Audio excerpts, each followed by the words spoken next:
Hello बच्चों, मैं राघवेंद्र प्रताप सिंह स्वागत करता हूं आपका इस नए वीडियो पर। ठीक है, हम सब लोग समांतर श्रेणी के चैप्टर 5 समाप्त कर चुके हैं।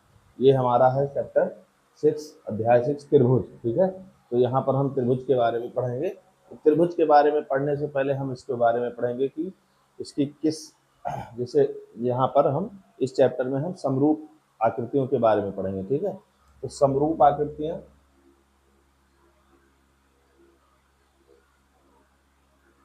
और एक हम क्लास 9 में पढ़ चुके हैं, सर्वांसम आकृति। ठीक है, समरूप और सर्वांसम, देखो इसका मतलब होता है समरूप, मतलब होता है समान रूप होना चाहिए। और अगर इसको तोड़े तो इसमें लिखा है सर्व प्लस अंग प्लस सम, मतलब समान, मतलब सभी अंग क्या होना चाहिए, इसमें समान होना चाहिए। ठीक है, ये समरूप और सर्वांसम, सर्वांसम क्लास 9 में हम सब लोग पढ़ चुके हैं और सर्वांसम हम जो लोग समरूप इसमें पढ़ेंगे। ठीक है, तो इसमें देखो समरूप का मतलब कहता है समान रूप से। ठीक है, समान रूप में। ठीक है, अब देखिए ध्यान से, मान लीजिए इसमें क्या है कि ये हमने एक कोई व्रत लिया और एक हमने छोटा व्रत ले लिया। ठीक है, ये एक व्रत लिया, एक व्रत लिया। ठीक है, दोनों व्रत एक जैसे हैं कि नहीं है। इसमें क्या है कि शेप सेम होना चाहिए और साइज सेम ना हो तब भी चलता है। ठीक है, सेम और नॉट सेम, मतलब आकार जो होना चाहिए वो समान होना चाहिए, समान होना चाहिए। और अमाप, अमाप समान हो तब भी ठीक है और असमान हो तब भी सही है। ठीक है, इसको साइज कहते हैं और इसको शेप कहते हैं। ठीक है, मान लीजिए आप, इसकी साइज कितनी है, ये मान लीजिए 5 का है, ये 3 का है। ठीक है, इनके जो साइज आपस में, इस जो अमाप है, माप है इनका, जो ये 5 त्रिज्या इनकी 5 है और इनकी त्रिज्या 3 है, इनकी साइज आपस में बराबर नहीं, लेकिन शेप दोनों का एक व्रत जैसा है, इसलिए ये क्या है, आपस में समरूप है। सर्वांगसम में देखिए आगे, सर्वांगसम में इसका मतलब था सभी अंग समान होने चाहिए। ठीक है, मान लीजिए इसमें क्या है, इसमें जो आपका अमाप है, अमाप और आकार दोनों समान होने चाहिए, समान होने चाहिए। ठीक है, सर्वांगसम में अमाप और आकार दोनों क्या होना चाहिए, समान होना चाहिए। समाप का मतलब है कि अगर मान लीजिए कोई ये हमने लिया तो इतने बड़ा, इतने ही रेडियस का हम दूसरा लेंगे, ये मान लीजिए 3 है तो ये भी 3 होना चाहिए, तब ये एक दूसरे के सर्वांगसम हैं। और अगर ये छोटा या बड़ा हुआ तो एक दूसरे के सर्वांगसम नहीं है।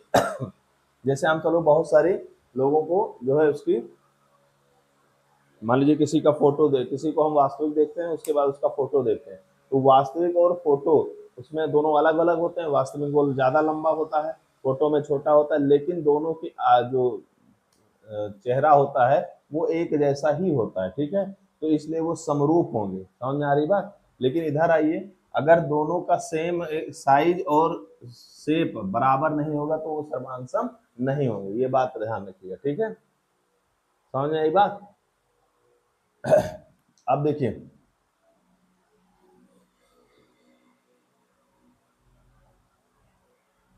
ठीक है, ये इतना समझ में आया, सर्वांगसम और समरूप में अंतर।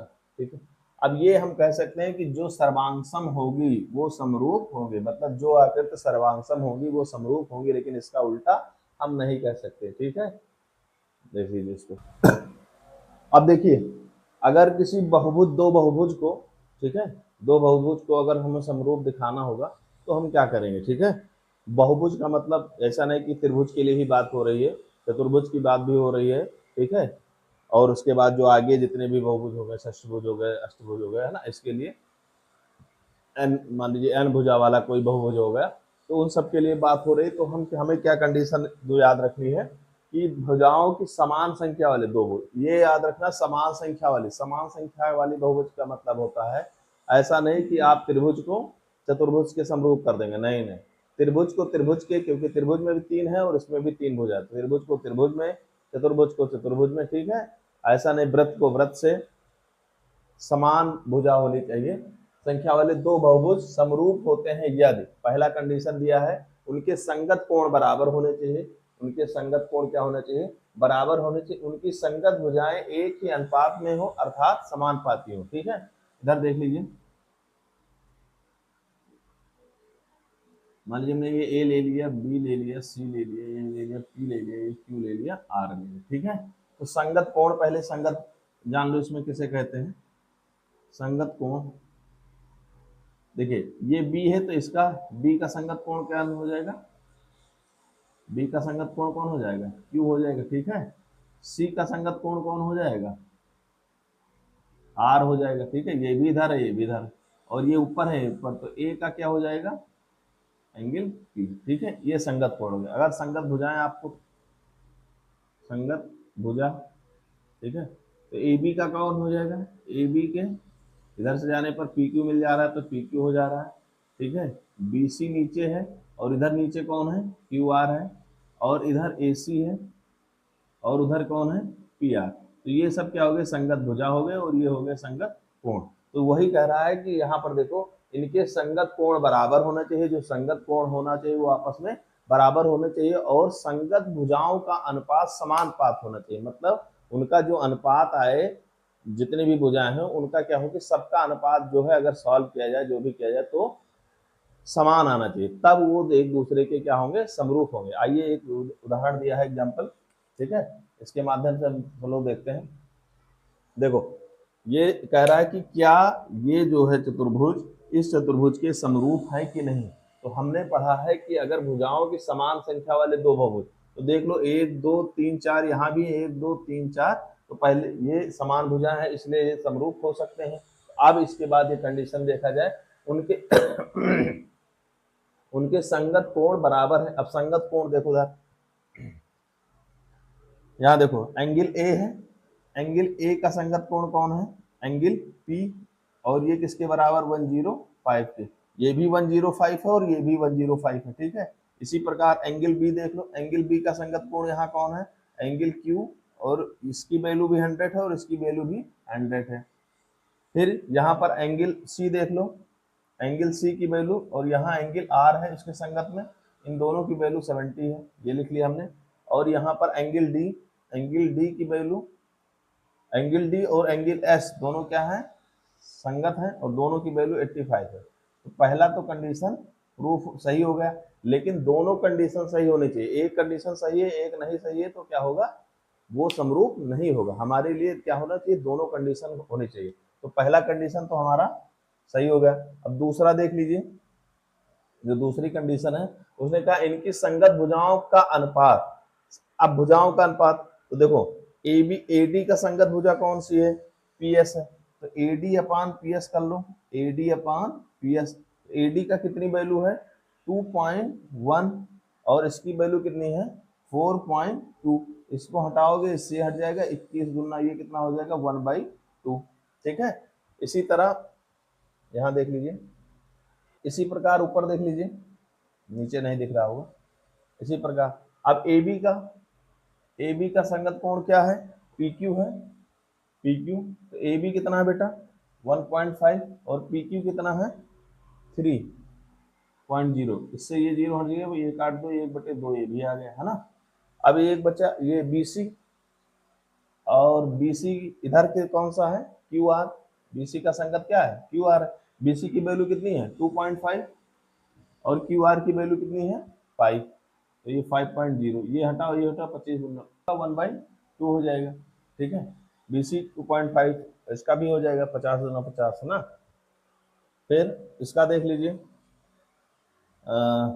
D C upon S R, BC कितना है आपका 2.4 और SR कितना है 4.8, इसका भी कर दोगे 1/2 आ जाएगा। ठीक है, समझ में आ रही बात। तो यहाँ पर देखो सबकी जो आ रही है वो एक आ रही है, समान अनुपात आ रहा है, और यहाँ पर कोण भी क्या आ रहे हैं सबके बराबर। अतः चतुर्भुज ABCD समरूप है चतुर्भुज PQRS के। ठीक है, जब दोनों कंडीशन सही होंगी तब हम उसको कह सकते हैं कि वो समरूप है। ठीक है, समझ आई बात। एक उदाहरण और देख लीजिए, ये देखिए। ठीक है, एक चतुर्भुज मान लीजिए, चतुर्भुज ही मान लीजिए भी, तो ABCD ये दिया है और PQRS ये दिया है। ठीक है, इसमें क्या है, ये वर्ग है देख लो, सबके कोण क्या है आपस में बराबर, मतलब कोण A बराबर क्या है कोण P, वो 90 डिग्री है ना, कोण B बराबर है कोण Q, ये भी 90 डिग्री, कोण C बराबर है कोण R के, ये भी 90 डिग्री, कोण D बराबर है कोण S के, ये भी 90 डिग्री। तो पहली तो कंडीशन हो गई कि हमारा AB ये जो है संगत कोण आपस में क्या है बराबर है। अब बात आई संगत भुजाओं को, तो AB अपात PQ कितना हो जाएगा 3/3.5। ठीक है, तो इसको चाहे हल कर लो, ये 0 हो जाएगा, 5 6 30 5 7 35 6/7 आ गया। ठीक है, अब यहाँ देखो BC अपान RQ या QR, BC कितना है 3 और QR 3 है, ये कितना हो जाएगा 1। यही देख लो, इनका 6/7 आ रहा है और इनका 1 आ रहा है, तो इनके अनुपात आप संगत भुजाओं का जो है एक अनुपात में नहीं है। यहाँ पर 6/7 आ रहा है, ये 1 आ रहा है, तो हम कह सकते हैं कि संगत कोण तो आपस में लिख सकते हैं कि चतुर्भुज, या चतुर्भुज कर लीजिए, दोनों चतुर्भुज के संगत कोण आपस में बराबर हैं, परंतु इनके भुजाओं का अनुपात, इनके संगत भुजाओं का अनुपात समानुपात नहीं है, अतः